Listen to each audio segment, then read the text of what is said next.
What is up, guys, and welcome back to another Subnautica video. So we have a lot to go over, so let's get started. Okay, first, the official update came out, if you did not notice, for stable. So it is the Precursor update, and honestly, this is like the best symbol or whatever they've used, logo, so far for the updates. Pretty awesome. So most of this stuff we've gone over already in my older videos. Some things have been a little more updated that I will be going through in game after this, and some new things that will actually be in the next update I will be going over after talking about this update. So if you've already seen all those videos, skip a couple minutes and we'll get to that stuff in game. Alright, so for those that haven't seen it, the Precursor Array and Base. Rising out of the ocean, a strange large structure appears in Subnautica. We don't want to spoil the surprise, so we won't say much. There are two entrances to this area, both of which must be discovered by you, the explorer. Once inside, more mysteries await. And there's some pictures of everything, but if you want to see it, go check out my other videos. And so we also have the ancient artifacts. Other strange objects are hidden around the world, waiting to be uncovered regardless of where you go. Keep your eyes peeled for additions, such as a Precursor Cache, which I have some interesting information about, guys. And then in the caves here, the island behind the Precursor Array is just as unusual. Be sure to spend some time exploring. You will actually come across... Do we have a picture? A teleporter, which actually you can scan. I never thought about actually scanning it. So the other improvements are PDA can now be used in or while operating vehicles, which is awesome. Watch out, the world now has fall damage. Continued work on optimization and stability improvements. I'm pretty sure the main thing there was taking out the terraformer. Land-based movement improvements. Level design polish in Lost River and floating island biomes. HUD notification for radio messages, which is pretty awesome. It shows up in the right hand corner. New PDA updates for distant Aurora wreckage. And extensive loot balancing for player progression. I know they've had a bunch of stuff going on for that because they don't want the game feeling linear. They want it to just kind of like happen as you go. And constructible improvements. So, that is it for the stable update, and we will jump in game to check some things out. I will see you guys there. Alright guys, so we are in game checking this stuff out, and as you can see, the gun is actually changed. It is now upright. And I believe we can still play the animation. I know it has been updated as well. So let's go ahead and do that.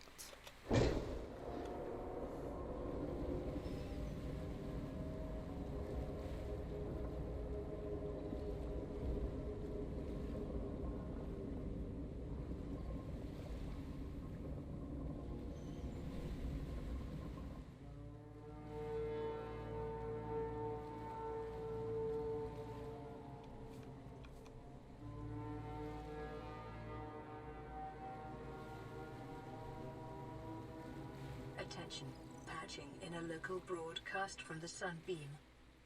I don't believe it. There's someone down there. Aurora, survivor. We have your PDA signature. I don't know how you walked away from that wreck, let alone survived since then. But we'll be happy to bring you on board and hightail back to Federation space.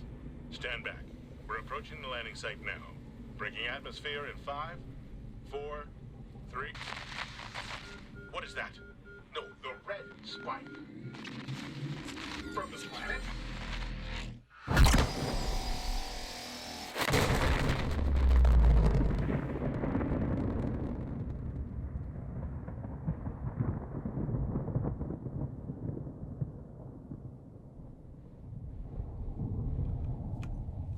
Alright, so it looks a lot cooler. Unfortunately, the sunbeam still doesn't show up. This part actually moves now, which is interesting, and you know, it originally starts like that. So that's pretty cool. One thing I did miss is there is a bunch of vines all on the gun now to show like how old it is, and on the cables here there is some at the moon pool entrance as well. So another thing we have is right in front of this terminal, there's actually, dun dun dun, a broken key. So if we scan this, we can actually now build them. That's right, we can actually build a artifact. So if we just go in here, let's see how this works. Okay.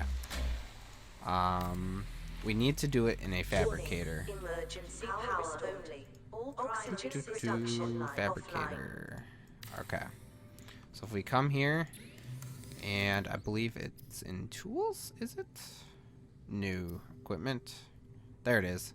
Purple artifacts. So an ion crystal and 2 diamonds. If I remember correctly, they did say they want to add some type of steel to it to make a little more sense, but they don't really know what it will be. So that is pretty awesome that you can make the keys. However, at the same time, a lot of people are a little like, oh, hey, that's new. The bottom right. We can scan this. Look at that. I don't remember that ever showing up. So now we can scan that. Okay. So, as far as I'm aware, nothing else has really been updated in the gun itself. Pretty much all of it is the same. There's the lighting and everything. The terminal, as far as I'm aware, still doesn't get disabled because there's still no way to cure ourselves. Alright guys, so this has been updated a little. There's now this platform here, which looks pretty cool. Alright guys, so we are in the inactive lava zone. It's been a while since we've been here, but they've added, boom, skeletons. That's right. The Reaper skeletons are now here. And if you don't know, it's because in the lore, the sea dragon used to, or sea dragons, used to go up to the surface to hunt Reaper leviathans occasionally, and then would drag them down here and eat them. There's also a skull right there. So yeah, they're all over the place. Pretty cool. Pretty awesome looking. Good to see that that has been added in. Another thing that we need to check out is actually inside the castle here. Boom! Look at that. They added some pillars, and they...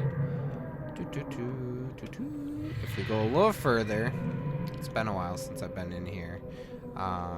There's now that. I don't remember that. Oh, right here. There's a bunch of cables. So, this is where their like energy plant is. This stores and transmits all the energy to all the other bases. It is currently not here, and according to the devs, it will be. They just have to take off the only in editor script, and most likely by my luck, since I'm doing this in the earlier part of the night, it'll update tonight and then it'll be in game.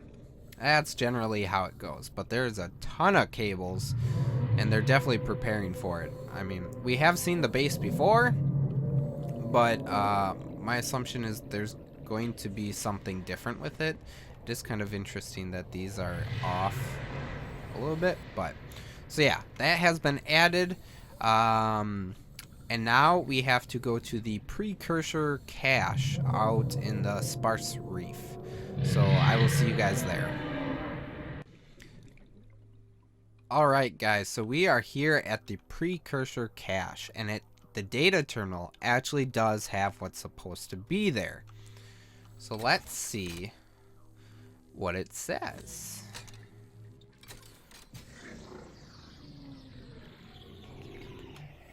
There is still that rock there. Right there. Alright. So, let's see what it says. Doop. Alien anti-chamber overview. So is it notes? Oh, right there. Okay. It has been possible to synthesize a design plan for the alien antechamber in which this data set was discovered.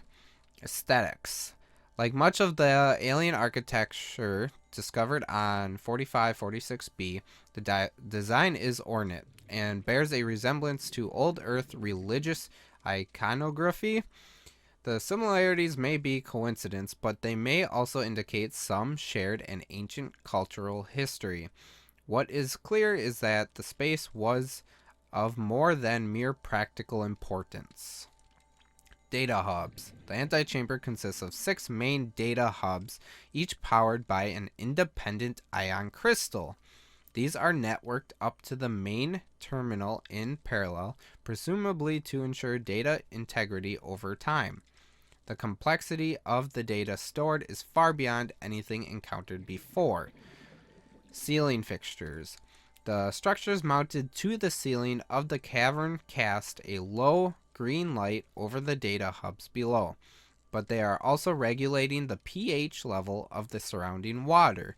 It is possible the intent was to ensure ideal conditions for data retention, but it may also have been ceremonial or even recreational in nature.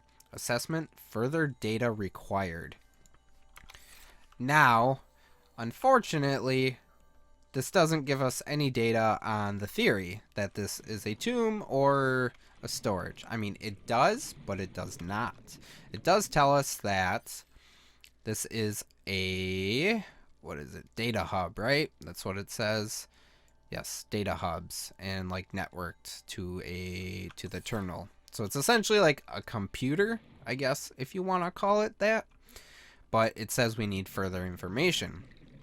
Now, luckily, some people found in the code of the game and put it on the Wikia some information about the Precursor Cache data terminals.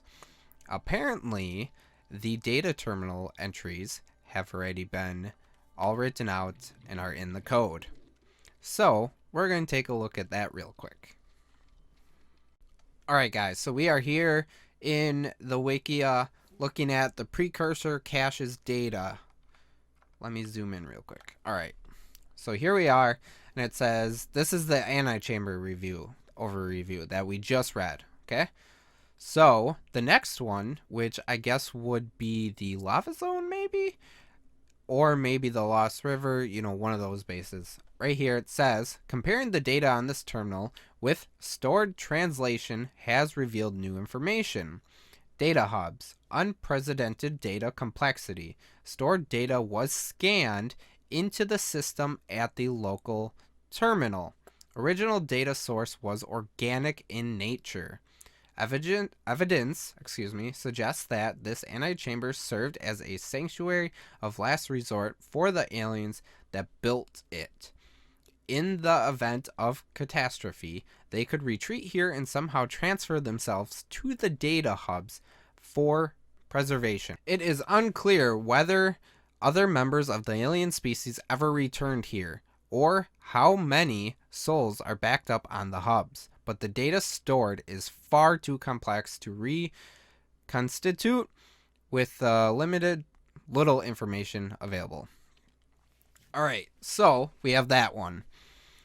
So basically, the aliens would transfer themselves into data. So the precursors are actually the network hubs. So it's kind of a tomb. Not really. But we even have more information. So, alien biological history. The terminal contains data mapping the complete biological history of a member of the alien species. It appears this individual retreated here when their operation on the planet failed, in the hope their digital self would live on after the body decayed. The data set is hugely complex, but some basic facts can be reconstructed. Was grown from seed 1,708 Earth years ago, separated from broodlings early for special training, inducted into Temple of Research as the youngest ever initiate, age 96, downloaded a corrupted dataset and was stored for 3 years for defragging, relocated to the outer galaxy cluster to support disease research endeavors, relocated to 4546b for high priority disease research, contracted Car-Rar bacterium, stored in Sanctuary 3, corporeal body safely disposed. Alright, so that's absolutely crazy information. So basically what this means, to put in short, right here, this little guy is a precursor. This little guy is a precursor. This little guy is a precursor. This little guy is a precursor. And so forth. And the ones in the gun are also precursors. And the ion crystals are powering it. So if I were to do this, that precursor's now dead. So yeah, that's pretty much it, because these are powering the network hub and the data terminals that are holding their consciousness essentially in these network hubs. So we have found the precursors, guys. At least the ones that don't just like straight up die and actually like transfer themselves into these. So pretty crazy information. Really cool information though. So I do hope you guys enjoyed. It's probably going to be a longer video, and for that I'm sorry, but there's just a ton of information, especially with the new update and everything. So if you guys did enjoy, don't forget to hit that like button, and I'm actually going to change that. If you like any YouTube video by anybody, leave a like, because it helps out anybody that you watch. A lot of people spend a lot of time on the videos, blah blah blah. It makes a huge difference. So for anybody that hits the like button for me or other YouTubers, please, thank you for doing that. And if you aren't a current subscriber and would like to keep up to date with all the Subnautica content on this channel, please subscribe so that way you can. And as always, guys, thank you for watching, and I hope to see you in the next one. We need a little information, right? So the ion crystals here, if we go into our PDA, and I believe it's